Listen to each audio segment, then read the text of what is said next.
before we begin, I just want to get a show of hands of who here actually knows anything or thinks they know anything about cybersecurity. Raise your hands. Okay. Why don't we start with Jake and Deepak introducing themselves, their funds, and a little bit about their investment philosophy. Just in a few sentences to get us started. Hi everyone, great to be here. My name's Jake. I usually introduce myself as a semi-useful software engineer by training, turned product manager, first in the early days of big data at Cloudera, and then ran most of the product at Splunk. Was a large venture firm Excel for a while, and I've been at a smaller firm called Wing for the last 6 years. We're an early stage enterprise firm. We focus on inception through Series A investments in things that are built on data powered by AI. That winds up being a decent amount of cyber, but we do everything from infrastructure to security to business user-facing apps to bio and health. It's great to be here. Hi, thank you, Nick, for the invitation. Great to be here. I'm Kumar. I'm one of the partners at Technologies Capital. We are the independently run venture arm for microdata and health technologies. We usually come in at seed, Series A, Series B, lead, co-lead rounds, cyber plus enterprise infrastructure. So we were the first investors in companies like Zscaler and cyber, non-cyber investments like Arista Networks, MongoDB, Nutanix, JFrog, and a bunch of others. I've been here 8 years, 7 years before that at GC, and before that started my investment career with the endowment office as an intern. Before that I used to build supercomputers for Sun Microsystems. I'm 20th year of working probably. Thank you so much. What do you think makes cybersecurity unique, and what do most people outside of cyber don't know about the industry? What don't they know? I don't know what they don't know. Things that make it unique, at least two things that make it unique. Number one, your competition isn't just sort of like trying to win the deal, they're fighting back. That's a little bit different from SaaS. And then number two, which I think is a little bit weird, is like if you do your job really, really well, like no one outside the security team knows about anything happening or thinks anything happens. And so that's a little bit different, I'd say, than most other types of software. I agree with that, and I like two perspectives. I think the perspective of cyber user, CISO, or anybody in their organization. Nobody cares about the CISO organization until something goes wrong, and then they start thinking about the CISO organization. So you never get appreciated for good work; you only get taken for bad work. So I think as a cyber founder, it's very important to have that empathy while talking to customers. Because they have a very real risk-reward metric in their mind. I think the second thing of the cyber investor, it's actually a great place to be investing in because for the last 25, 30 years, there have been at least somewhere between 4 to 8 cyber companies that have been good acquirers pretty much in every area of cyber. So it creates a very interesting and a very fertile acquisition landscape. And of course, the last 10 years, we've seen multiple cyber IPOs as well. So it creates a good, I think it's one of the best places to invest because of that. Very much agree with Deepak. In my experience, most companies invest into cybersecurity only after a breach or a screw up or something that kind of puts their attention on it. And fortunately, very rarely do they invest properly before that happens. The other thing, and I'll chime in on some of these questions myself. What is unique about cybersecurity is that for people outside of it, they think we're all kind of the same, or we all know everything, and it's just a small kind of tight-knit circle of community. Everybody works on the same thing. Whereas in reality, it's very fragmented. A lot of cybersecurity experts are in a certain vertical and not outside of it. So there's a lot happening within cybersecurity. Very different things. What trends are you seeing right now in the industry, in the markets? What do you want to talk about as the top 1, 2 things that are happening this year? Well, I think the big thing that is happening in the broader world is AI AI agents. It's probably not new news. I wasn't here for Andrew, so I don't know how many times he used the word, but I bet it was a couple. With all respect. And so on the back of that, it's just a really interesting new substrate, because sometimes security is about like, let's sort of build it better yet again, but we have to compete with the incumbents, and it's just sort of a very high bar to, as a young startup, convince a large enterprise that they need to rip out this thing that's been around for 20 years and has all these checkboxes of things that mostly don't matter, but like, are still important to some procurement officer. The nice thing about like agentic AI is sort of this creates this new surface area, and not to say that the big companies won't lick the cookies and say like, me too, I do that, but there's a lot of things around just sort of deploying models, deploying agents that are just new surface area. So how do you think about the identity of these things, the authorization of these things? How do you think about data protection? How do you think about which things agents can touch? How do you think about even finding all the agents that are getting built by developers and now business people? And so it's exciting new substrate. And so as excited as we are to keep investing in things that do things better, this new area is quite exciting, and I think we'll see that being the basis and the launchpad for a lot of exciting cyber startups. I think it's one of the best times to be in cybersecurity as it is in AI. I agree with those comments, and one thing I am really looking forward to and excited by is to figure out which founders can help against the new kinds of attacks created using AI. And I think I can't even begin to imagine how this is going to go. It definitely is already being used by nation states. It will not only touch like normal infrastructure, but also critical infrastructure. So there's not all of that. There's a lot of budgets in enterprises for, because a lot has been told about deepfakes as well. But even phishing attacks, normal phishing attacks have increased quite a bit.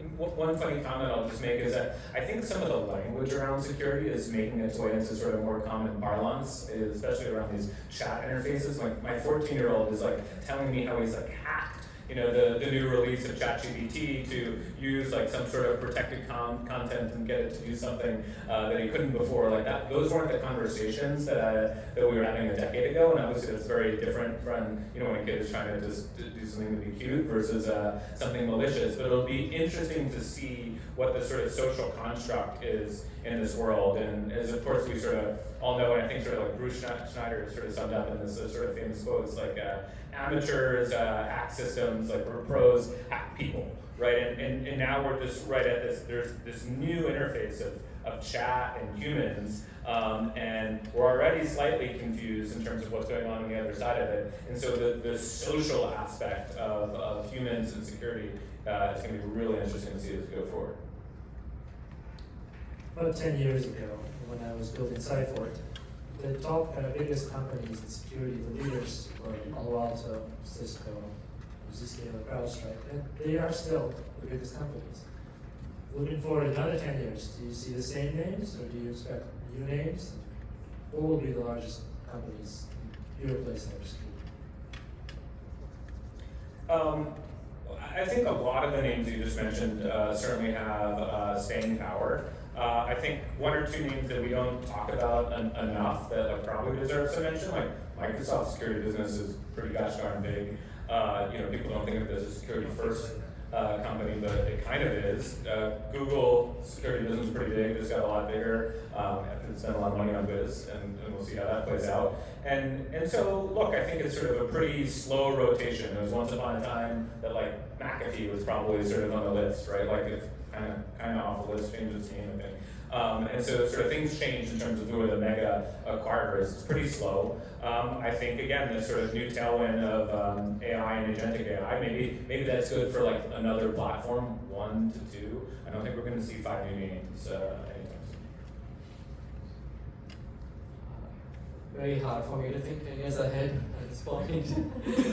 But I think in the next couple of years, at least, all of these names are pretty good, and they are innovating continuously, they're innovating at scale. Palo Alto has tried many different kinds of innovation, the scale business model, product, and so on. And so are companies like Zscaler, CrowdStrike, and others. Maybe in 10 years, maybe some of the foundation model companies will get into cybersecurity, just like the cloud security companies got it. I don't know in which form they will get it, but they probably will get it. They'll be forced to. Do you think the market itself is big enough to sustain, a $500 million or $1 trillion cybersecurity company one day? Why that hasn't happened yet? Well, if the whole market expands, I think it will happen. We never thought there would be a $100 billion cybersecurity company even like 5 years before today. We never thought there would be $1 trillion market cap companies like 10 years before today. So, I think there are two things happening. The whole global economy is increasing in size, and the percentage of tech in the global economy is increasing in size. The consequence of both of those, double compounding impact. My guess is that in the next 5 to 6 years, we could see a $1 trillion market cap cyber company. I mean, I just add in terms of trends. I mean, I think the other thing that is happening is that software output per capita is going up, whether it's like vibe coding or agentic coding, we're really putting out a lot more code, and it's not a perfect proxy because consumer apps aren't probably paying for enterprise security, but if we just sort of roughly assume that we could have 10x more code, let's say, potentially, which doesn't sound super unreasonable in 5 years, then could these security companies be correspondingly large in terms of their need? Speaking of the recent acquisitions in the industry, you mentioned Wiz, there was Splunk, CyberArk. What are your views on what those signal to the market? Do you have any anecdotes around those deals? I don't know. I have some anecdotes being in some of those companies where they could have gotten bought for a lot less, but those companies should have bought them, right? Well, I think when about a decade ago, when Dell and EMC merged, it was considered to be one of the largest acquisitions in tech, probably the largest enterprise tech. And the fact that the CyberArk Palo Alto acquisitions today, 10 years later, are very close to that size, probably like 70% of that size, if you can do the math. It shows that cybersecurity is a mainstream enterprise tech. And I would not be surprised if we continue to have a couple more of those of that size, like $25 billion plus acquisitions in the next 12 months.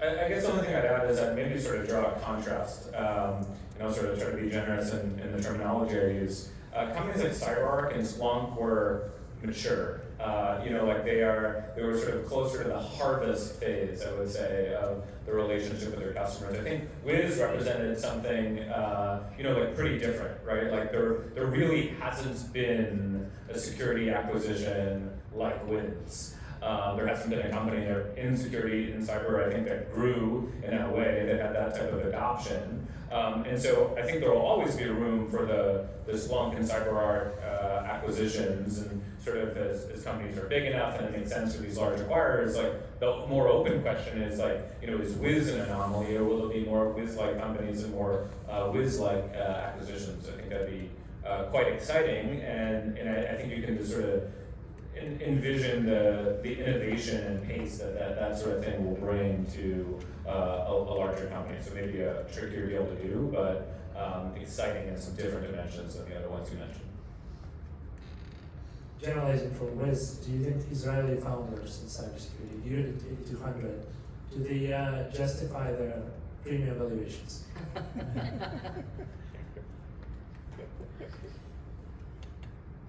I think great founders will always justify premium valuations. I would say there's probably a higher concentration of great founders in Israel and cyber because of their background and training. And so I think that will continue to happen.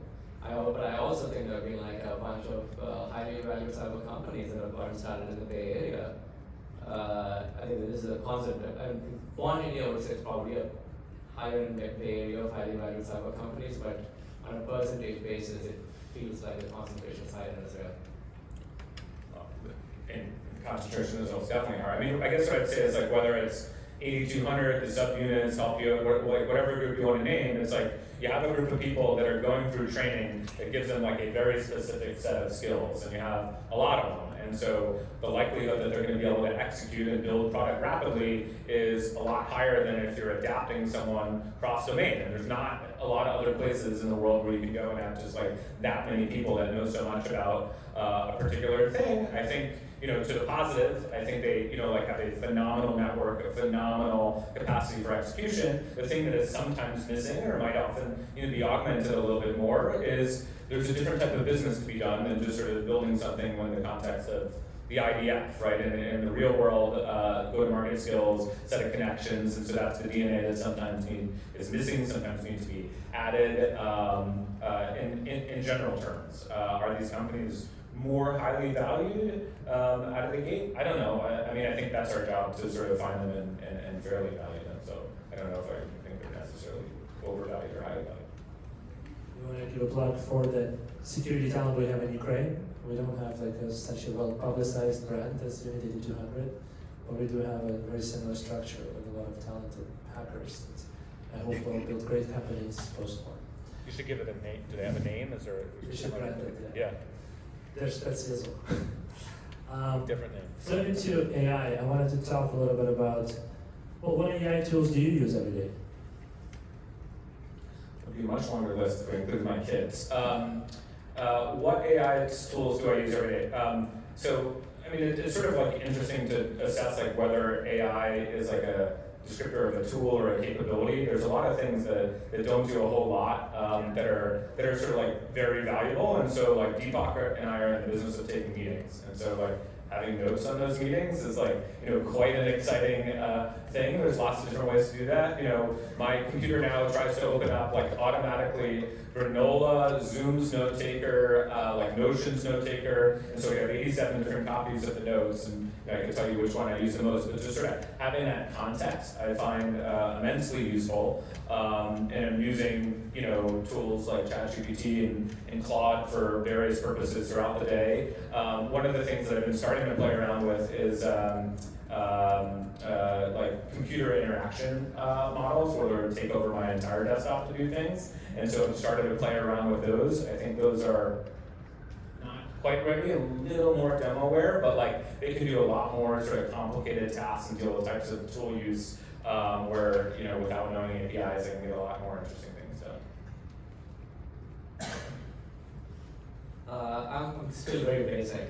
ChatGPT, I added Sora to the list, and some of the meeting summary stuff, and which Zoom provides or some third party like Fireflies and so on.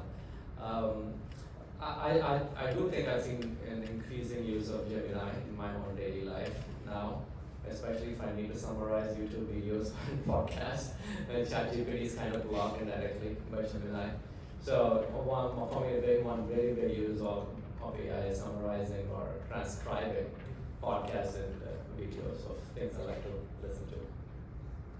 And one thing I just sort of say that I'm very excited about in the very short term is I think it's sort of wild that most of this stuff is not done on my computer yet. Like all of this stuff is sort of round trip to the cloud, and for some really hard thinking, sure. Like if we're transcribing stuff and making summaries of it, it sort of creates this, I don't know, I think sort of pretty imperfect economic model. Like there's no reason why people shouldn't be able to use the compute that they already have with them to do some of these tasks, and they certainly will at some point in the very near future. Having worked at Google and Facebook, I've learned that for most users, if it's free, if it's online, they'll use it whether it's good for them or not. So what I really worry about with AI is the new threat vectors against AI agents, against ML pipelines. Are you worried about them? Which ones? How safe and private is the AI agents and ML pipelines? How are the cyber criminals attacking those pipelines today? Today, basically if you're a criminal, you want to find the easiest path in the front door. And so if you can do a prompt injection attack and get something, like why bother doing something more complicated? And so I think a lot of the things that we're seeing, getting talked about are pretty not extraordinarily sophisticated. And if you start doing like hill climbing and other techniques against these prompts, I think that's where the market is today. As we deploy agents, there's a lot of central points of control that don't have really good discoverability and controls, and so everyone's starting to talk about these things called MCP servers, mono context protocol, and that really gets us sort of these tool use things. If I were a cyber criminal and I wanted to get control, man, that smells like a really good place to to put something. And then a lot of these things are running autonomously, and so if you think about how many times people are actually paying attention to them, there's ones that have been stood up at companies, the person leaves, it's still running. Who's paying attention to these things right now? We don't have a lot of systems in place, and so if you get into some of these cycles, you have a lot of time, a lot of degrees of control, and so we're going to need to develop techniques to deal with this. I think there's some academic and there is some talk about model poisoning and some of these things. I think they're very sophisticated. If you're being targeted by a nation state, sure, maybe, but I think some of these other things are probably just sort of cost benefit, a little bit less likely relative to news media coverage. I think absolutely it's very fearful, right? There's no doubt about what is possible and for attackers to exploit. I think of AI usage almost happening in three layers, just like the cloud revolution. There's agent as a service. There are platforms that help you to build agents, including Microsoft Copilot Studios. And then more the LLM layer used by developers and so on. That's equivalent to the infrastructure as a service world.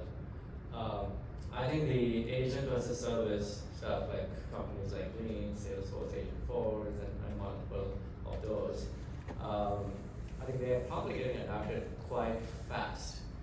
And I think the biggest vulnerabilities, but the biggest gap is over there because there's so much being thought about on the how can I do model red teaming and so on. And the second place where I think there's an increasing number of vulnerabilities or issues that could surface is with the agent building platforms. The most commonly used platform today is Microsoft Copilot Studio. And that will create many of these zombie agents far more than we can think today. I think a huge business. Microsoft will always be the biggest beneficiary. Sorry, not the biggest beneficiary. The cybersecurity industry will always be a very big beneficiary of what Microsoft has done. And that will always be the case. And not because I don't want to blame Microsoft, it's just because their products are used the most. And similarly, the Copilot Studio usage has gone up quite a bit. ChatGPT inside Azure is already quite high in many enterprises. So I keep looking out for that, and then I think on the LLM